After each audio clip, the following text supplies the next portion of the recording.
Salam sejahtera, terima kasih karena bersama dengan saya di Nazilin Unity Channel. Akhirnya Perdana Menteri Anwar Ibrahim dan istri yaitu Wan Azizah bersuara berkait dengan isu Abang Belon. Di media sosial berlaku pertempuran, perdebatan antara dua pihak.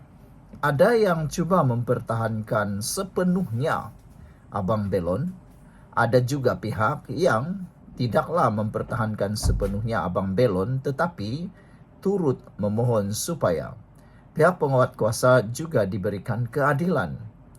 Ini kata mereka, pihak penguat kuasa sebenarnya hanya menjalankan tugas mereka. Dan ada juga yang mengatakan mungkinkah berlaku perkara sehingga pihak penguat kuasa melakukan perkara yang disebut sebagai zalim dan kejam itu.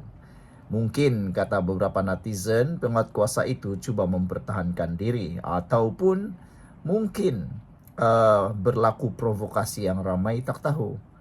Namun demikian, yang perlu diperjuangkan pembelaan ialah kedua-dua pihak.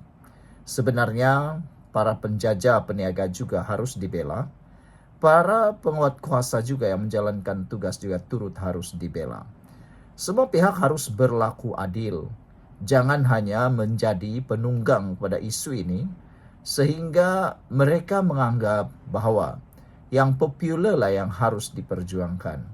Dan sudah tentu dalam isu Abang Belon yang popular ialah yang mungkin kelihatan popular ialah membantu menyokong Abang Belon. Tapi bagaimana pula dengan pihak berkuasa, penguatkuasaan. Saudara, Anwar Ibrahim akhirnya bersuara berkait dengan Abang Belon dan menyatakan supaya Zainuddin sabar dan menyerahkan insiden itu disiasat pihak berkuasa. Pesanan disampaikan kepada penjajah Belon itu oleh setiausaha politik kepada Perdana Menteri Azman Abidin. Nasib menimpa penjajah Belon Muhammad Zainuddin Azlan turut mendapat simpati Perdana Menteri Anwar Ibrahim dan istri Dr. Wan Azizah Wan Ismail. Setiausaha politik kepada Perdana Menteri Azman Abidin turut menyampaikan pesanan kepada Zainuddin 28 tahun ketika Ketua PKR Wilayah Persekutuan itu berkunjung menemuinya di Hospital Sultan Idris Shah Serdang. Katanya, Perdana Menteri menasihati Zainuddin supaya bersabar dan menyerahkan insiden menimpanya untuk disiasat pihak berkuasa.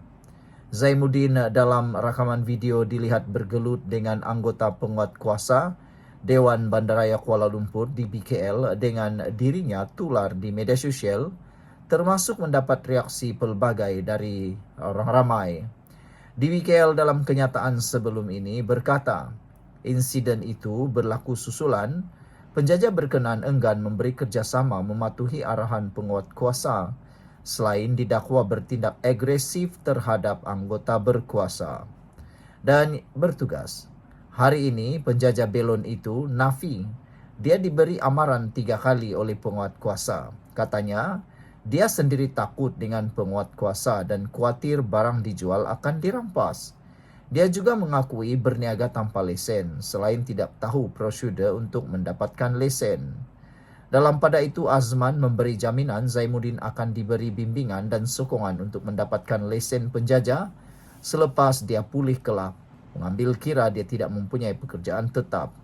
Kita dah bagi jaminan bahawa selepas pulih, dia boleh jumpa saya untuk kita, PKR Wilayah Persekutuan, bantu mendapatkan lesen penjajah, katanya. Beliau turut bersimpati dengan keadaan mangsa namun mengingatkan golongan penjajah maupun anggota penguat kuasa beroperasi dan menjalankan tugas mengikut lunas undang-undang ditetapkan. Cuma kebanyakan peniaga Rambo ni, mereka tidak tahu cara memohon lesen. Sebab itu kita kena kerjasama dengan persatuan penjajah dan lain-lain NGO untuk bantu mereka yang menjajah ini, termasuk di BKL, untuk bagaimana permudahkan mereka dapatkan lesen tapi mesti di kawasan sesuai, katanya lagi. Sekian dulu untuk kali ini. Jangan lupa tinggalkan komen Anda, tekan butang subscribe. Kita jumpa lagi. Bye-bye. Salam sejahtera, terima kasih karena bersama dengan saya di Nazilin Unity Channel. Ramai orang yang nak tahu sangat identiti sebenar Abang Belon yang jual belon itu. Kerana ramai orang yang pernah pergi ke Kuala Lumpur mahu tahu siapa sebenarnya Abang Belon yang menjual belon dalam kekecohan berlaku di Kuala Lumpur, di TAR baru-baru ini. Akmal Saleh sudah pun tampil mempertahankan Abang Belon itu sehingga dia berkata, Ketua Pemuda UMNO sedia untuk membawa ke mahkamah bagi membela keadilan.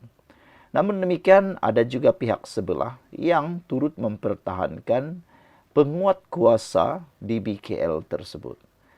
Yang paling ketara sekali komen mereka ialah, mereka kata, kenapa penguat kuasa sekarang pula yang seperti jadi penjahat? Jadi penjahat kata mereka. Penguat kuasa pula yang seakan-akan jadi mangsa. Walhal semua pihak harus melihat secara adil kejadian itu. Itu sebabnya ramai yang nak tahu identiti sebenar penjual belon tersebut. Manalah tahu kan boleh dibantu untuk membantu keluarganya. Manalah tahu boleh dibantu untuk meringankan keadaan ekonomi keluarganya. Itu kan lebih baik kata mereka daripada terus bertengkar di media sosial, terus menyalahkan pihak penguat kuasa. Lebih baik diambil tindakan lawat keluarganya untuk mengetahui identiti penjual tersebut. Bak kata Akmal Saleh, mungkin dia ialah orang yang mempunyai keluarga, anak, istri, saudara mara. Dan ada juga pihak yang cuba mempersoalkan. Kata mereka, identiti orang tersebut perlulah juga disiasat. Manalah tahu kata mereka, ianya melibatkan kartel ataupun melibatkan sindiket-sindiket tertentu kata mereka lagi. Biasalah penjual-penjual di mana-mana tempat, terutamanya bandaraya besar seperti Kuala Lumpur, kartel dan juga sindiket bukanlah perkara yang luar biasa. Ianya adalah perkara yang biasa berlaku. Dan ada juga yang mempertanyakan, adakah itu warga tempatan atau sebaliknya kata mereka. Kerana biasalah di tempat-tempat berjual beli seperti di Kuala Lumpur yang besar itu, kita tak dapat bezakan Rohingya dengan rakyat Malaysia. Orang Rohingya sudah pandai bercakap bahasa Melayu.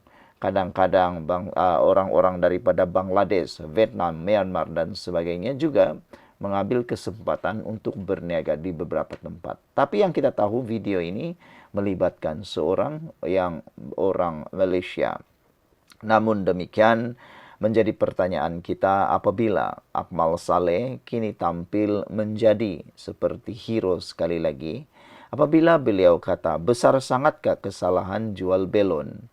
Ada netizen kata, menjual belon bukan satu kesalahan, tetapi kan ada garis panduan.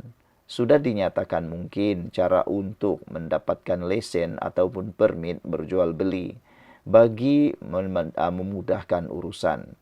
Jadi yang menjadi masalahnya nanti kata mereka kalau dibiarkan akan berlarutan.